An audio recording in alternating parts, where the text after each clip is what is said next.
Good morning, class. Let's move on further with the same chapter, the next topic. In the last video, we studied about how to separate the different mixtures. So moving on with the same topic, our next topic is how to separate a liquid-liquid mixture. Means the solvent and solute both are liquid. So the first method is separating funnel and the second method is by fractional distillation. So using a separating funnel, we can separate the oil from oil mixed in water or in any other liquid. How can we separate it? You can see a picture over here. You can see the two layers in the figure shown. The top layer is a lighter liquid and the bottom layer is having heavy liquid. And there is a nozzle at the bottom that if you will open that nozzle, there is one opening also at the bottom. Once you open the nozzle, it's a tap kind of. What will happen?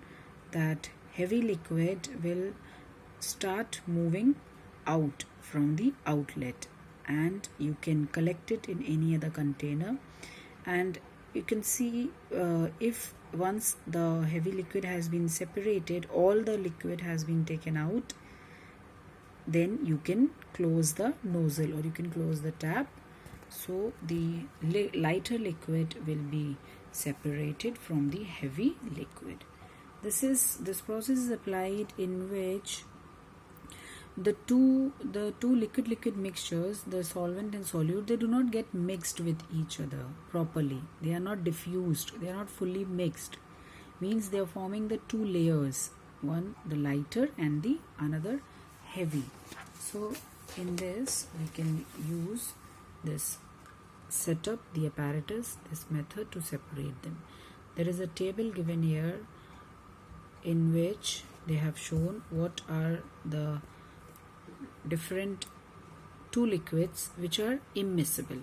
The two liquids which are immiscible. Immiscible means which do not get dissolved completely.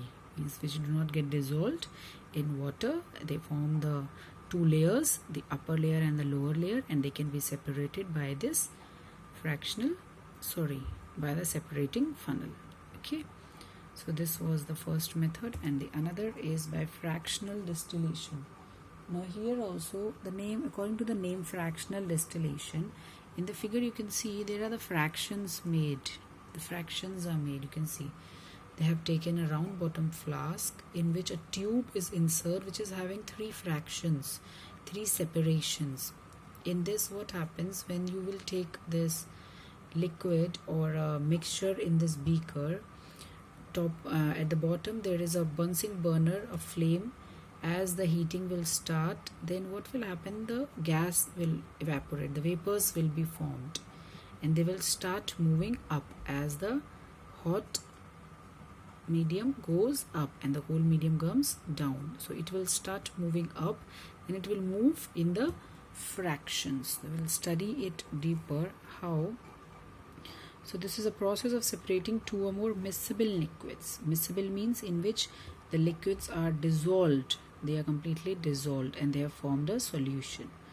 So the miscible liquids, by using this fractional distillation, we can differentiate or we can separate them, and it is on the principle of difference in boiling point. They have a different boiling point. The first method is a fractional column is introduced in the distillation apparatus. This is a distillation apparatus only, as we used in the further we have studied before we have studied this about the distillation process. The Liebig's condenser, you remember that it was used in distillation. Yet how to distill the water, you have studied there. So this is full apparatus is same, only one thing they have introduced, that is fractionating column. This they have introduced. So what is the role of it? We'll study. When the mixture of alcohol and water, as you know that alcohol is a miscible liquid, it gets dissolved in water. So when we'll heat it up, the vapor will form, and those hot vapors, they will rise up the column. Means in this columns the vapors will start moving up, first, second, third columns like this. They will start moving up and then they will cool down. As they will go up, they will start cooling down, and once they will cool down, because they are moving far from the heat. So if they'll be far from the heat, so they will cool down, and after cooling the vapors condenses and they form a liquid.